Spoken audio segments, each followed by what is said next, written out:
The RJ and Ryan Miller banners have gone up in the past couple years. Who's next? Or could we be waiting a really long time? We'll ask that question next here on the Locked On Sabres podcast. Your Locked On Sabres, your daily podcast on the Buffalo Sabres. Part of the Locked On Podcast Network, your team every day.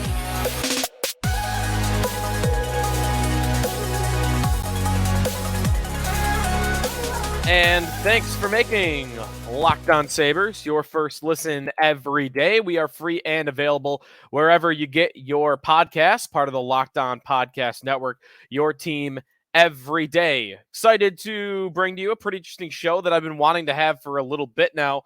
A question that I was just kind of wondering the other day, sitting in the arena, looking up around at the rafters and thinking, when's the next one going up there? Is it going to be anytime soon, or are we waiting a really long time for the next Sabres banner? Not even to say there needs to be one, but I have a top 5 next Sabres banner list to get to a little bit later on in today's show, so stay tuned for that. At Sneaky Joe Sports, if you want to follow me on Twitter, at Locked On Sabres for the podcast account, where actually you can get your voice heard right now and vote on our Twitter poll or share your opinion one way or the other in the replies of who should be the next Sabre to get a banner in the rafters. 4 different options. We'll update those results coming up in a little bit, and you can vote on them as the day and the next couple of days progress here.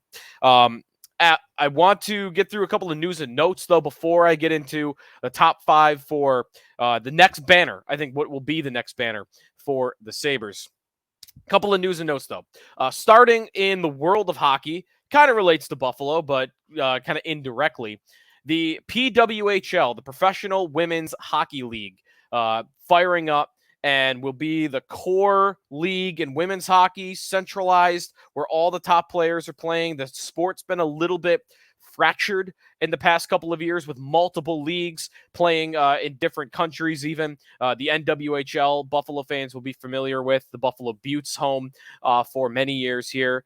Going back to 2015, that was my first real any sort of hockey-related gig out of college. Color commentary for the radio broadcast for Buffalo Buttes hockey. So I recall that first season at least very well, and remembered the fan support that team got and how they really filled up Harbor Center, a couple of 1,000-seat venue, how they supported the first NWHL All-Star game where there were a bunch of Olympians playing on the ice. Like, women's hockey was going here for a couple of years. And Buffalo is not one of the first 6 announced franchises for the PWHL. Actually, the first 7 announced cities. Toronto, Montreal, Ottawa, New York, Minnesota, and Boston are the original 6. That is 6, by the way. I just miscounted. That's the original 6 for the PWHL. That doesn't mean Buffalo won't get a franchise or won't get one down the road. I might want to think that Buffalo would be on a short list for next teams if they want to expand beyond 6 at any point in time. I'm a little disappointed, though, that it wasn't of the first 6 because, the Buttes were here, and I thought that was always, a fun thing to have, going to a few games here and there, even after I did color commentary for them. So kind of a disappointment. But again, I think that there's a pretty good chance that eventually it comes to Buffalo. They've got the venue for it. Even though they didn't play in Harbor Center that entire time, maybe they could find a way to work that out. It was disappointing when the Buttes left Harbor Center for sure. I think that took a lot of the wind out of the sails, if you will. But good news on the women's hockey front in general, that the league is going to be centralized, all the top players in one place, and I think that should help grow it as much as possible. This isn't really news and notes. Again, it's kind of a non-update. Still no Rasmus Dahlin contract. We are now 44 days away from the start of the season. There's really no rush, right? Like, I don't think there's no Empower contract coming, so I don't know that there's any timeline on that where, you got to get Dahlin done so you can get the Power. I don't think that's really how this is going to happen.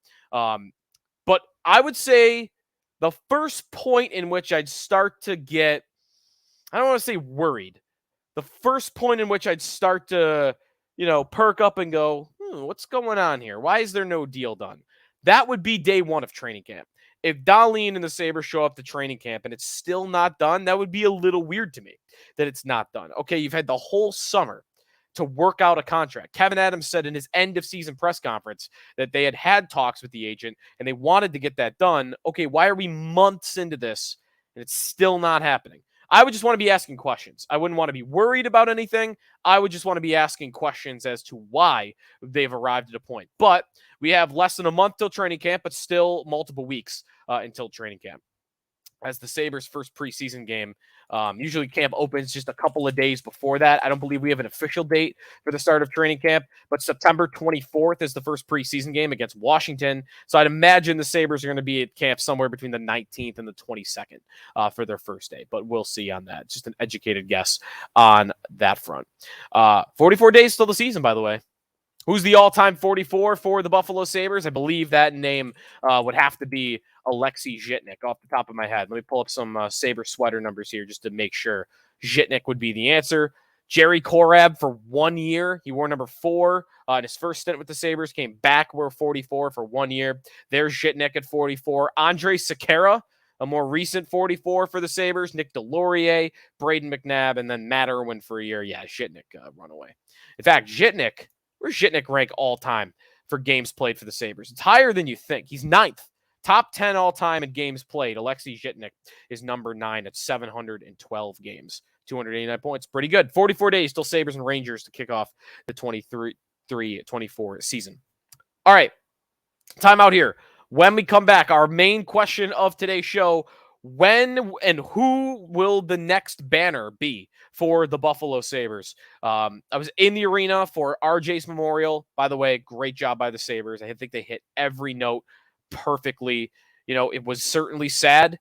Man, Lindy getting everyone teary-eyed talking about how he was so sorry to Rick for not getting him a chance to call the Sabres winning a Stanley Cup. Man, like if you held it together during that, good on you. But Lindy was good and funny. Granato was good. James Patrick in the coach's interview. Brad May.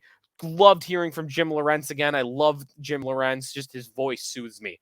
So having him up on the stage, hearing him tell some stories, he goes back even further than in the booth with Rick. Lorentz, even before his playing days with the Sabres, he played junior hockey in Niagara Falls, Canada, and knew Rick when he was on that team because Rick used to work with the Niagara Falls Flyers, I believe it was at that time.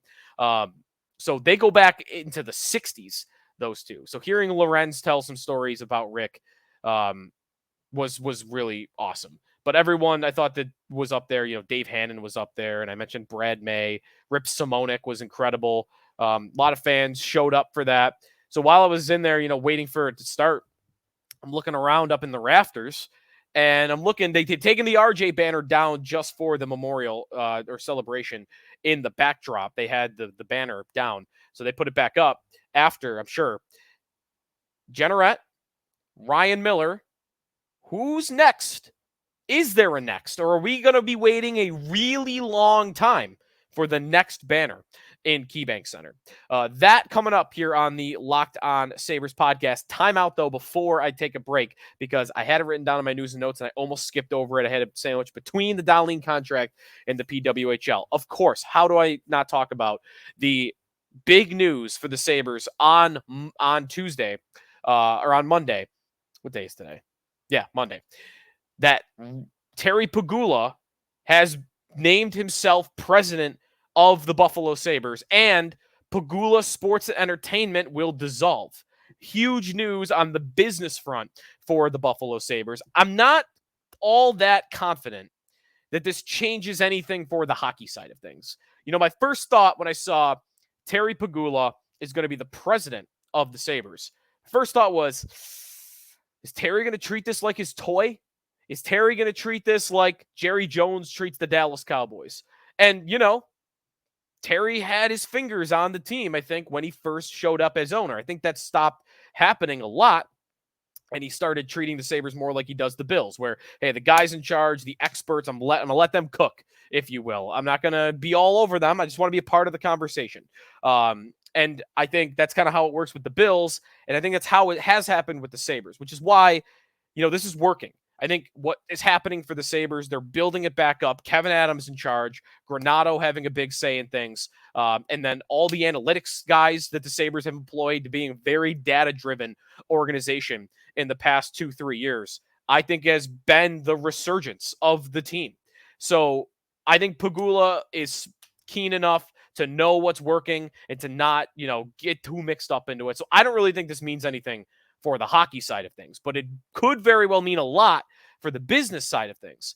And there was a piece that Tim Graham wrote in The Athletic, and I had heard some rumblings about this before, so I can kind of, double down on what Tim wrote, is that the Sabres are going to be putting some money into the building, which, man, is that a long time coming. That is sorely needed. That arena needing some upgrades. Tim writing that Terry Pegula will be putting his own money into the arena, which is what the lease agreement says.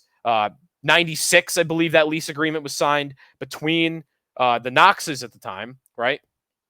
And the county, or I guess it would be the city because it's downtown, that they would build the arena with public money, but the Sabres were on the hook for any arena renovations or upgrades. And that carried over owner to owner throughout the lease. So now the Pegulas are on the hook for that, and they're going to do it. They're going to, new roof, it sounds like, a giant Jumbotron.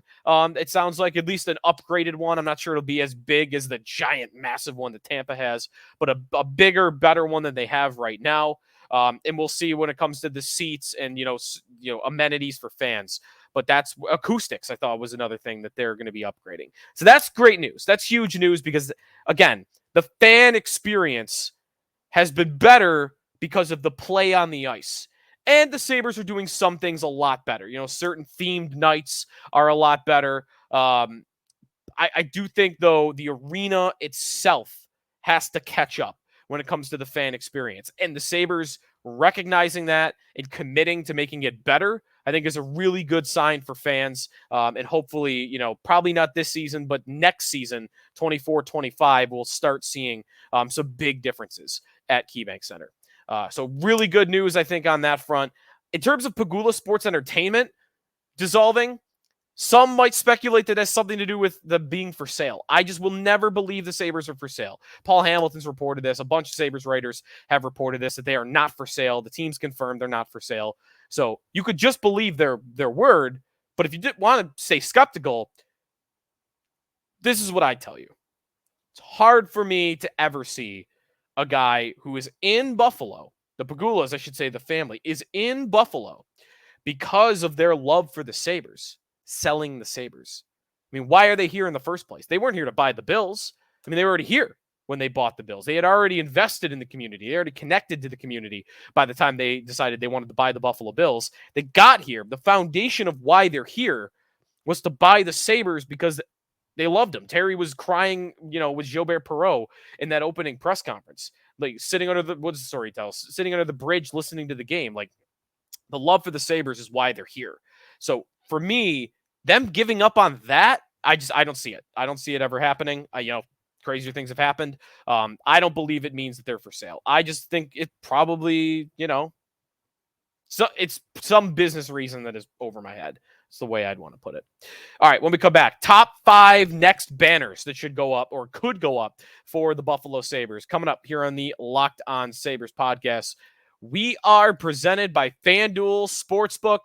We got hockey futures if you're interested. If you want to bet on the Sabres to win the Stanley Cup, that's available to you, the Atlantic Division or the Eastern Conference as well. But of course, football right around the corner. College football is already fired up. We're going to be, looking at, NFL football in a little bit and get ready for the NFL season with incredible offers from FanDuel, America's #1 sportsbook. Right now, new customers can bet $5 and get $200 in bonus bets, guaranteed. Plus, all customers who bet $5 will get $100 off NFL Sunday Ticket from YouTube and YouTube TV. Now is the best time to join FanDuel. The app is easy to use, and you can bet on everything from spreads to player props and more. So visit FanDuel.com/lockedon to kick off the NFL season with an offer you do not want to miss. Again, hey, if you're Sunday Ticket, that's a good deal. $5 will get you $100 off NFL Sunday Ticket from YouTube and YouTube TV. FanDuel.com/lockedon. FanDuel, official partner of the NFL. Joe DiBiase here on the Locked On Sabres podcast. Thanks for making us your first listen every day at Sneaky Joe Sports and at Locked On Sabres. If you want to chime in on the podcast, YouTube comment section, always available to you as well. Okay, let's go through. I got a top 5 list for you. My top 5 next banner ideas for the Buffalo Sabres. How I think it goes in terms of the likelihood that these will go up. Number 1, Lindy Ruff. I believe Lindy Ruff is the most likely, I should even say the best idea for the Buffalo Sabres for their next banner. Now, a couple of reasons why. I don't really know what you do also with the number.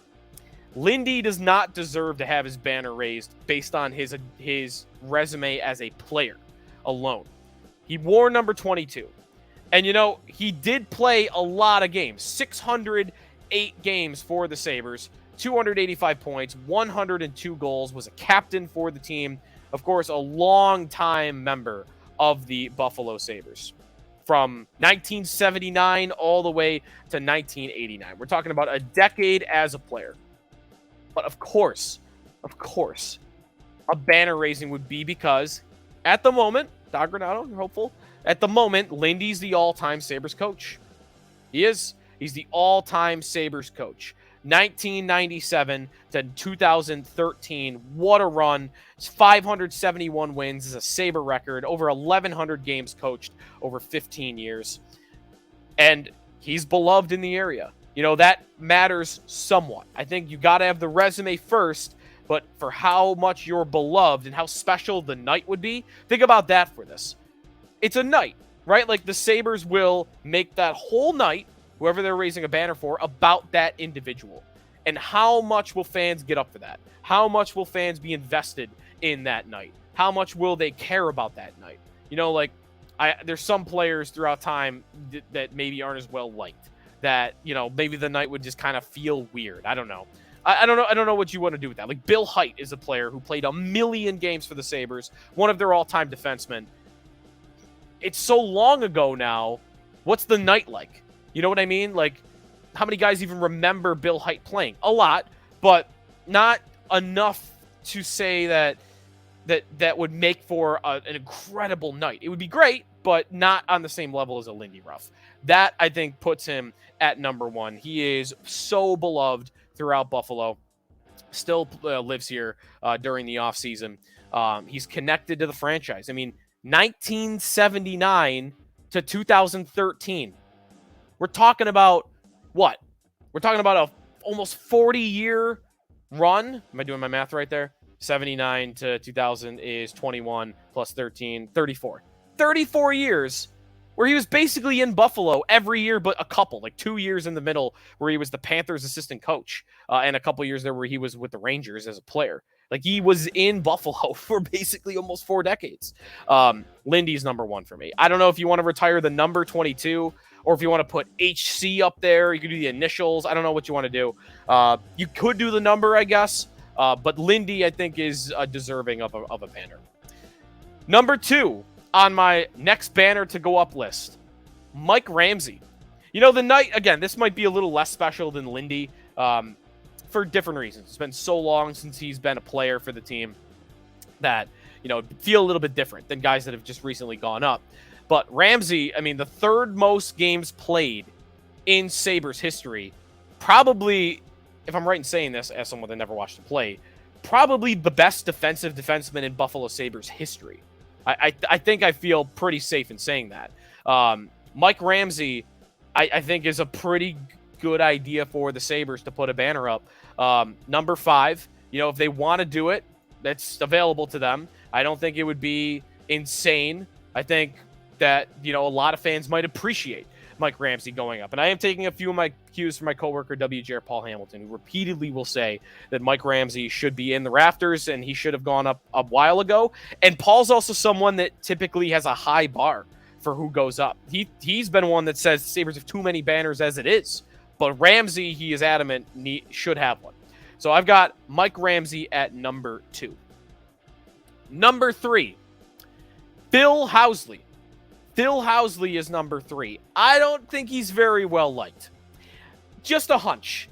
The coaching career that just ended recently didn't leave a great taste in our mouths, right? Like the stint of being the head coach, so disappointing. And, I watch Housley highlights and go, wow, this guy was unbelievable. This guy was 30 years ahead of his time. Today, he'd be amazing for the Sabres or in the NHL. But, I hear the noise. I know that he wasn't a big fan favorite back in the day. Him not being tough enough, not being the right type of defenseman for late 80s hockey. I get it. But, the resume speaks for itself. Phil Housley is 5th all-time in points for the Buffalo Sabres, only behind Craig Ramsey, Rick Martin, Dave Andreychuk, and Gilbert Perreault. And that's as a defenseman. So Housley is number 5 all-time in points for the Sabres. The next defenseman is Mike Ramsey at 23.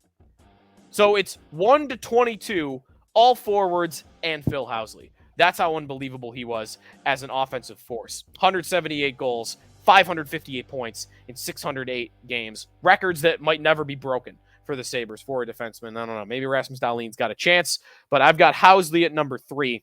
The reason I don't have him higher, because even though the resume speaks for itself, I just don't know how special that night would feel. It would be a little weird, I think. And the coaching, it's part of the reason why you shouldn't have hired him as a coach, because you kind of, made that sour a little bit.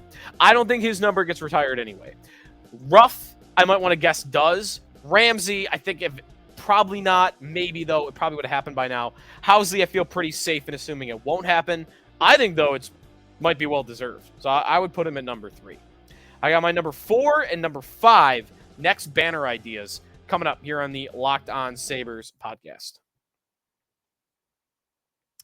Welcome back to the Locked On Sabres podcast, rounding out my top 5 next banners to go up list here on today's show. Again, the genesis of this, just kind of looking around the arena at the RJ ceremony. Me and my brother talking about, banners up in the rafters right now. Who might be next? How long might we wait? Ruff 1, Ramsey 2, Housley 3. Number 4, cheating a little bit here, I'm going to go with someone that's on the team right now as my number 4 banner idea for who's next to go up. The 2 most obvious candidates, in my opinion, for that, Rasmus Dahlin, number 1, and Tage Thompson. Those are the 2, I think. Thompson seems to be in line to be the best forward on this team for a very long time. He's under contract for 7 more years. The Sabres are on their way to being good. If he is the most important player and the best scorer on a great hockey team for a long time, that guy gets his number put up in the rafters eventually. But you got to have the longevity. And I recognize while saying that, I probably said on this show 3-4 years ago, oh, Jack Eichel will be in the rafters one day. I probably said that a bunch of times. You probably said it a bunch of times. Oh, no, Eichel will be the next player to go up on the team right now. Well, that's clearly not happening in a million years. So, Thompson, I'm going to say it's a good chance, but things can happen. Rasmus Dahlin, though, is the guy, I think. Dahlin, I think, is going to be the best player in this team for a long time. Got to sign him, Thompson signed, Dahlin's not. I still put Dahlin above him. Dahlin is someone I see winning Norris trophies, something that no Sabre has ever done. He's going to go down, I think, as the best defenseman in franchise history. Thompson can be incredible and probably will be for a long time. I don't think Thompson has it in him to be the greatest Sabre forward of all time, the greatest Sabre center of all time. He's not going to pass Gilbert Perreault. Just not going to happen. And, maybe LaFontaine is somewhat possible, but I doubt it with LaFontaine as well. He put up 150 points in a season. Meanwhile, I feel like Dahlin being the best Sabre defenseman of all time is really realistic. So I've got him at number 4.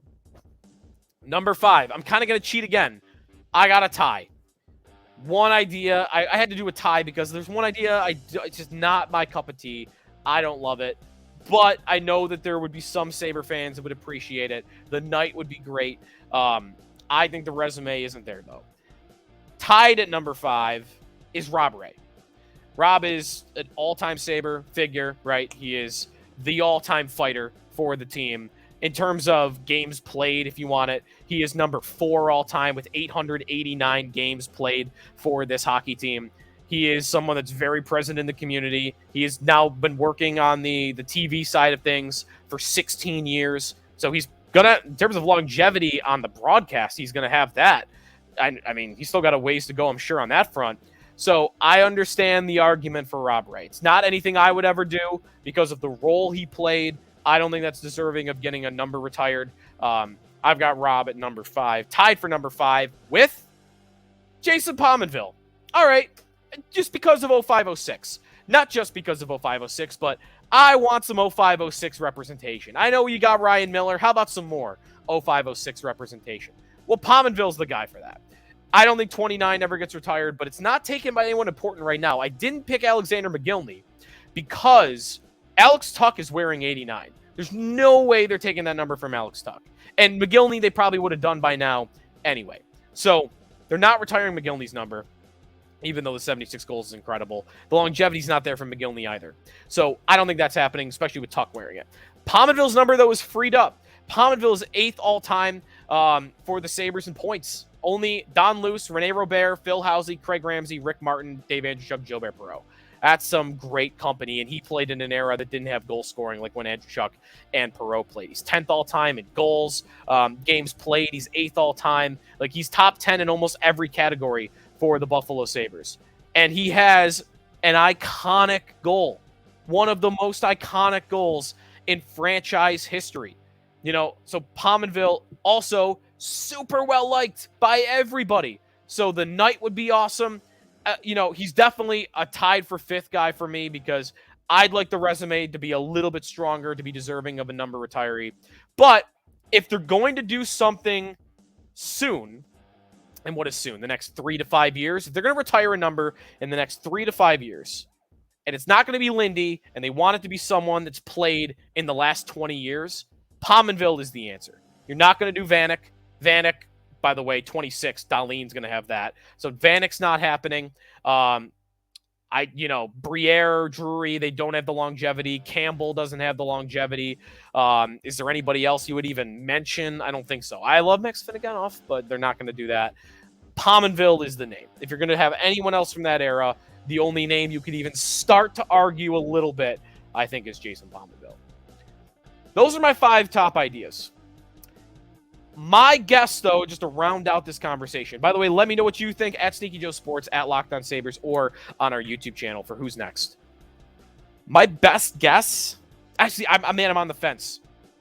I'm split for what is actually going to happen between no one will have their banner raised for decades until someone on this team has earned it. So it's either going to be that, or they're going to Lindy or Pominville. I can't get to Ramsey or Housley actually happens. I think it would have happened by now. Lindy makes sense.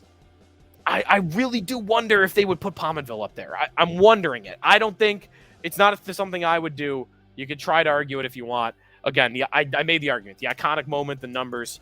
I'm split. 50% chance, and this is just my opinion, 50% chance that they wait until someone on this team earns it, so they don't do anything for a long time. 25% chance, maybe 40% chance that it's Lindy, and a 10% chance that it's Pominville. That might be where I want to put my odds. All right, that's it for us today on the Locked On Sabres podcast. Appreciate everybody tuning in once again, especially during the offseason. Can't wait for Sabres hockey. 44 days, and we're under a month away until the preseason. There'll be a hockey game to talk about in less than a month. Prospects Channel, too.